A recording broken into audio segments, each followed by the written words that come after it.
마켓 무버입니다. 국내 증시에서 반도체 업종이 굿뉴스에 힘입어서 연일 긍정적인 주가 흐름을 보여주고 있습니다. 여러 가지 이슈들이 주목을 받고 있는데요. 일단 반도체 기업의 세액 공제율을 5%포인트로 상향하면서 K-칩스법이 구부등선에 올랐다는 소식이 주목을 받고 있습니다. K-칩스법이 기재위를 통과하면서 반도체 투자가 더 확대될 것이라는 점, 반도체 업종을 끌어올리고 있습니다.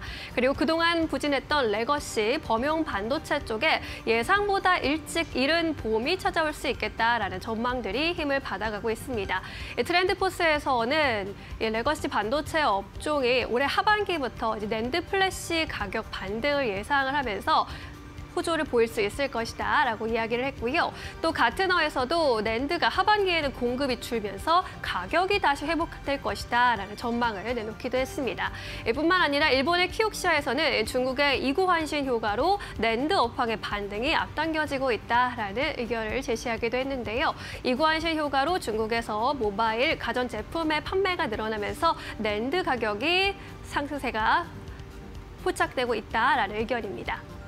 또 미주호증권에서도 It's time to buy memory stocks, 지금 메모리 주식을 살 때다라면서 마이크론에 대해서 긍정적인 평가를 내놓기도 했는데요. 이렇게 여러 가지 이슈들이 레거시 반도체 쪽의 회복을 강조하고 있는 상황입니다. 그런데 이렇게 레거시 반도체 쪽의 이른 반등이 결국에는 메모리 업체들의 감산의 결과인데요. 감산을 한다면 공급을 줄인다라는 건데 이것이 과연 반도체 소부장 쪽에 좋기만 한 뉴스일지 좀 의문이 드는 것도 사실입니다. 그에 대한 답을 좀 찾아보자면 먼저 삼성증권의 리포트를 볼 수 있겠는데요. 단기적으로 봤을 때 감산으로 상반기의 가동률 환경은 좋지 않을 것이다라고 인정을 했습니다. 설비 투자 환경에 맞는 선별적인 종목 선정이 따라서 필요하다라고 전했는데요.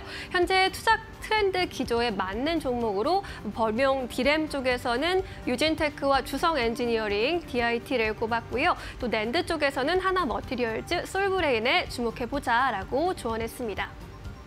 LS증권에서도 기존과 마찬가지로 반도체 출하량에 대해서는 보수적인 입장을 견지하고 있습니다. 올해 레거시 반도체 출하량 크게 늘기는 어려울 것이다라는 의견이고요. 이구환신으로 재고 축적 수요를 기대할 수는 있겠지만 실수요가 개선되지 않으면 지난해 하반기처럼 재고 증가로 결국에 이어질 것이다라고 내다봤습니다. 다음 달에 전국 인민대표 대회 그리고 중국 인민정치협상회의 등 중국의 양회에 주목해 봐야 할 것이고 또 소매 판매 지표 등도 추가로 주시해 봐야 한다라고 조언을 했고요. 특히 소부장 낸드 분야 쪽에서 솔브레인과 하나머티리얼즈, 유니센과 코미코, 수혜를 볼 수 있는 종목으로 함께 제시를 했습니다. 이 두 증권가의 의견을 종합해 보면은 솔브레인과 하나머티리얼즈가 공통된 종목으로 꼽히게 되는데요. 이 종목들 최근에 낙폭이 과대하기도 했던 종목들입니다. 낙폭 과대주 안에서 반도체 소부장 쪽에서 옥석을 잘 가려보시는 것도 투자 포인트가 되겠습니다. 지금까지 마켓무버 전해드렸습니다. 네, 이어서 오늘 시장에서 핫한 기업들 하나하나 살펴볼게요. 먼저 첫 번째로는 박근호 이사님께서 가지고 오신 월덱스입니다. 오늘 0.7%의 하락세 나타내고 있습니다만 그래도 1월부터 비교해보자면 꾸준히 주가 흐름이 좀 괜찮은 흐름을 보여주고 있는 상황인데요. 이 기업 어떻게 보실까요? 네, 우리가 이제 방금 전에도 이제 낸드 업황에 대해서 조금 긍정적으로 전달해 주셨는데 월덱스가 이제 디램보다도 낸드 쪽에 좀 약간 성향이 강한 기업이죠. 우리가 어떤 기업을 샀을 때 주가가 작년 고점 대비 한 거의 마이너스 50%까지 떨어졌었는데 어떤 종목을 샀을 때 이제 주가가 떨어지면 그거에 대한 이제 이유를 이제 찾게 되는 실적이 안 좋아서 아니면은 뭐 여러 가지 이유가 이제 우리가 그 종목이 떨어지는 거에 대해서 어떤 그 정당성을 부여를 하죠, 시장은. 근데 월덱스는 실적을 보든 아니면은 뭐 여러 가지를 감안을 하든 간에 주가가 이렇게 마이너스 50%까지 떨어질 기업은 아니에요. 반도체 업황이 안 좋아도 정말 꾸준하게 좋은 실적을 내고 있는 기업인데 굉장히 좀 저평가 영역입니다. 어떤 기업이냐면 반도체 그 식각 공정이죠. 이제 애칭 공정에 들어가는 실리콘 링이랑 이제 쿼츠 부품을 만드는 기업인데 이제 이 기업도 사실 애프터 마켓 전문 기업이죠. 원래는 비포어 마켓 전문 기업이었었는데 비포어 마켓은 이 소모성 부품들을 장비사가 같이 갖고 들어가는 것을 비포어 마켓. 그다음에 장비사의 부품을 다 썼을 때 삼성전자, 하이닉스가 따로 외주에서 외부에서 구입을 했을 때가 이제 비포어 마켓인데 원래는 애프터 마켓이죠. 비포어 마켓 전문 기업이었었는데 하이닉스가 이제 뭐 같은 계열사인 솔믹스에 다 밀어줬기 때문에 애프터 마켓 기업을 이제 변신을 해서 성공을 한 거죠. 미국에 이제 웨스턴 코스트 쿼츠라는 자회사가 있는데 실적도 상당히 좋고 미국에서는 유일하게 관련 부품들을 만드는 기업이기 때문에 미국 쪽 반도체 기업들이 또 성장했을 때는 수혜를 볼 수 있다. 그리고 실적도 좋고 최근에 중국향 매출이 한 2년 전서부터 엄청나게 늘어나고 있어서 일단은 지금 저점 영역에서 상당히 좀 메리트 있는 가격이다. 이렇게 정리를 하도록 하겠습니다. 네, 알겠습니다. 월덱스 지금 주가가 저평가되어 있는 위치이고 앞으로 좀 기대를 해볼 수 있겠다라는 전망 듣고 왔고요. 이어서 두 번째 기업 바로 만나볼게요. 스튜디오 드래곤인데 오늘 17% 넘게 급등세 나타내고 있습니다. 스튜디오 드래곤 급등락이 사실 이렇게 심할 만한 기업은 아닌데 보니까는 지난해 12월에 4만 원대까지 올라갔다가 이번 1월에 3만 7천 원대까지 떨어졌고 다시 한번 오늘 4만 원대 뚫어냈고 5만 원대도 뚫어내기도 했습니다. 이 기업 어떻게 보실까요? 네, 일단은 스튜디오 드래곤 같은 경우에는 오늘 한한령 해제 기대감 때문에 올라간 그런 영향으로 상승세를 보였습니다. 저는 무엇보다도 스튜디오 드래곤이 앞으로 한한령 해제가 진행이 됐을 경우에는 더 성장세가 가팔라질 거다라고 생각을 하고 있는데요. 이제 스튜디오 드래곤이 콘텐츠 관련된 기업이죠. 대표적으로 눈물의 여왕, 정년이 이런 콘텐츠를 개발한 기업인데 한한령 이후에도 계속 콘텐츠가 이제 중국 쪽에서 흑행을 했습니다. 대표적으로 사이코지만 괜찮아를 2020년 드라마를 이제 공개를 했었는데 그 당시에 중국 OTT 플랫폼에 공개를 하게 되면서 굉장히 흥행을 했어요. 그래서 중국의 대표적인 SNS인 웨이보에서도 굉장히 인기를 끌기도 했고요. 2019년 호텔 델루나도 텐센트 비디오 쪽에 방영이 됐었는데 이때 또한 큰 인기를 끌게 되면서 더우번이라는 또 플랫폼에서 평점 9점을 받기도 했어요.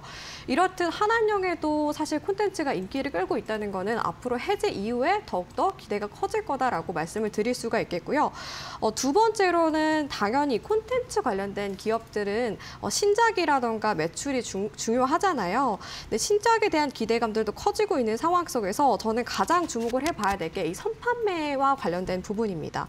작년에 스튜디오 드래곤 같은 경우에는 4분기 같은 경우 전년 대비 좀 매출이 감소를 했어요. 그런데 영업이익은 반대로 흑자 전환에 성공을 했고요.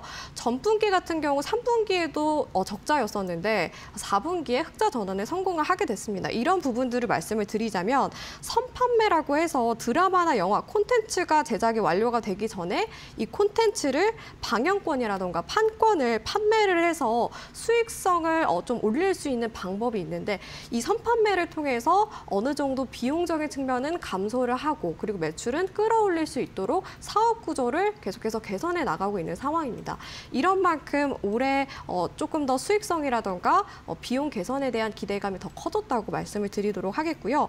마지막으로 이 부분도 좀 추가적으로 말씀을 드리고 싶었는데 비용적인 측면에서 굉장히 중요하다고 말씀을 드렸잖아요. 아무래도 콘텐츠라던가 이런 성장주 관련해서는 영업이익이 최근에 많이 좋지 않은 기업들이 많았습니다. 그런 만큼 비용적인 측면을 좀 효율적이게 변화하는 기업들이 많이 있는데 스튜디오 드래곤도 이런 측면에서 좀 개선을 해 나가고 있어요. 특히 실비정산이라고 해서 제작 과정에서 발생한 실제 비용을 정산하는 방식 시스템으로 비용을 효율적이게 전환을 하고 있는데 이게 원래 영화 시장에서는 많이 활용을 하고 있었어요. 근데 드라마 시장 속에도 도입을 하게 되면서 스튜디오 드래곤이 비용적인 측면에서 더 효율적이게 개선을 한다면은 영업이익이 흑자 전환이 됐던 게 더욱더 수익성을 극대화시킬 수 있다라고 말씀을 드리도록 하겠습니다. 네, 스튜디오 드래곤 여러모로 기대가 된다라는 의견으로 정리해보고 가도록 하겠습니다. 비용 효율화, 앞으로 신작에 대한 기대감 함께 가지고 가고 있고요. 세 번째 기업 만나볼게요. 파라다이스입니다. 오늘 3.8% 넘게 상승하면서 10,000원대에서 거래가 되고 있고 이 기업도 사실 박근호 이사님이 이번 해 들어서 거의 3번 넘게 가지고 오신 것 같은데. 네. 그렇습니다. 첫 번째는 그냥 가지고 오셨었고 그때 본인이 그냥 소개하는 기업을 가지고 오셨었고 두 번째로는 외국인 기관 수급 중에서 괜찮은 거 그때 가지고 오셨었고 오늘 특히 잘 가요. 네, 이것도 좀 한알령의 어떤 영향이 좀 있는 것 같은데. 여기 어떻게 보실까요? 일단 한알령 기업은 이제 파라다이스를 하려고 하다가 너무 이제 재탕을 하는 것 같아갖고 이제 텍스트를 갖고 오고 파라다이스는 약간 AS 차원에서 좀 들어주시면 될 것 같아요. 파라다이스가 이제 한알령으로 이제 굉장히 힘들었었죠. 원래는 중국 VIP 고객들로 이제 매출을 상당히 많이 내는 기업이었었는데 중국 VIP 기업을 지금 일본 쪽 VIP 기업 고객으로 많이 좀 약간 메꾸고 있는 상황인데 한알령으로 힘들었다가 코로나로 더 힘들었었죠. 그 다음에 이제 차츰차츰 정상화되고 있고 이제 과거의 어떤 매출이나 이런 것들은 거의 다 회복을 했는데 시장에서 좀 너무 관심이 없는 것 같아요. 파라다이스 이제 영종도에 있는 파라다이스 시티 호텔이 2017년도에 이제 개장을 했는데 그 전에 이제 파라다이스 시티가 없었을 때 가격도 지금 안 되고 있는 상황이죠. 지금 정리를 하면은 카지노는 거의 정상화가 됐고 파라다이스 시티도 지금 객실 그 점유율부터 얘기를 하는데 그 부분도 굉장히 좀 호텔 영업도 잘 된다라고 하고 있어요. 그래서 정리를 하면 파라다이스 시티가 없었을 때 가격도 지금 안 되는 상황이고 그다음에 한알령 코로나로 힘들었던 구간들은 이제 거의 다 영업 정상화가 됐기 때문에 파라다이스 시티도 뭐 딱 이것 때문에 올라가야 된다라기보다는 그냥 좀 약간 상승보다는 회복의 느낌으로 좀 약간 보시는 게 맞을 것 같아요. 그러니까 파라다이스 시티도 기관 쓰고 외국인 쓰고 전에 전달해드렸듯이 바닥권에서 올라오고 있고 차트도 완벽하게 이제 저점을 잡았기 때문에 관심 두시면 될 것 같습니다. 목표가 보시는 있으실까요, 수준이? 이게 사실 딱히 목표가가 정하기 좀 힘들긴 한데요. 일단 뭐 회복의 시점에서. 네, 회복의 시점에서 이제 정상까지 간다라고 하면은 한 2만 원은 가야 되지 않나라는 생각을 하고 있습니다. 네, 알겠습니다. 파라다이스 말씀처럼 그때도 사실 기관 수급이 좋다라고 가지고 오셨는데 보니까 그때 이후로도 계속해서 사더라고요. 파라다이스 앞으로 뭔가 아주 강력한 모멘텀이 있다라기보다는 파라다이스 시티라는 이 호텔이 만들어지기 전까지 그때의 주가 수준까지는 회복하지 않겠느냐. 2만 원대까지는 본다라는 의견 전해주셨습니다. 이어서 마지막 기업 만나보도록 하겠습니다. 이번에는 폴라리스 오피스를 최영지 전문가님께서 가지고 오셨는데 오늘 약보합권에서 거래가 되고 있습니다. 여기 보시는 분들이 많은 것 같아요. 이게 어떻게 보십니까? 네, 폴라리스 오피스 같은 경우에는 뭐 AI라던가 테슬라와 관련해서 정말 핫한 테마들이 엮인 종목이죠. 그런 만큼 오늘 장중에 16%까지 올라가긴 했지만 좀 빠지면서 마감을 할 걸로 보입니다. 일단 첫 번째로 투자 포인트를 말씀을 드리자면 최근에 테슬라 연동 AI 기능을 탑재 소식으로 인해서 폴라리스 오피스가 올라갔는데요. 그 일론 머스크가 공개한 그록 3, 그러니까 생성형 AI와 관련해서 폴라리스 오피스가 수혜를 받을 거다라는 기대감에 시장에서 부각이 된 겁니다. 왜냐하면은 테슬라가 음성인식 AI 기능을 활용한 폴라리스 오피스 웹 서비스를 도입을 한 경험이 있기 때문에 이번에 이 그록 3가 테슬라에 도입이 된다면은 폴라리스 오피스 또한 같이 수혜를 받을 거라는 기대감이 커졌고요. 그래서 앞으로 이 그록 3와 관련된 이슈가 있을 때마다 시장에서 부각이 될 가능성이 높습니다. 두 번째로는 이제 솔트룩스와 관련된 이슈인데요.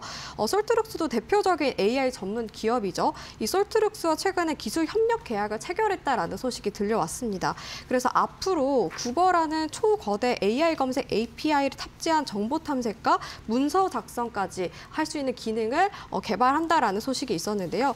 이에 따라서 더욱더 AI 테마로도 폴라리스 오피스가 올라갈 가능성이 높다라고 바라보고 있습니다. 마지막으로 실적 개선에 대한 기대감인데요. 제가 실적을 굉장히 중요하게 생각을 합니다.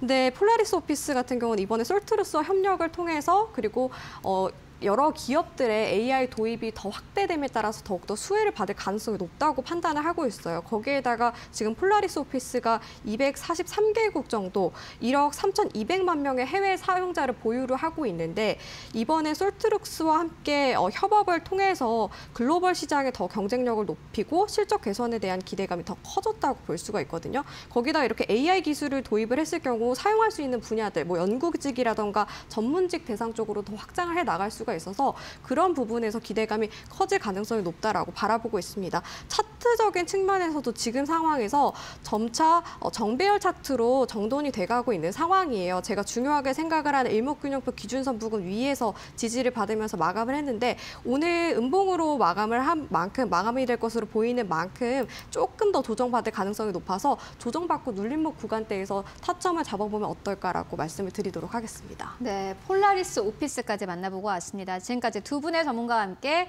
이야기 나눠봤습니다. 말씀 고맙습니다.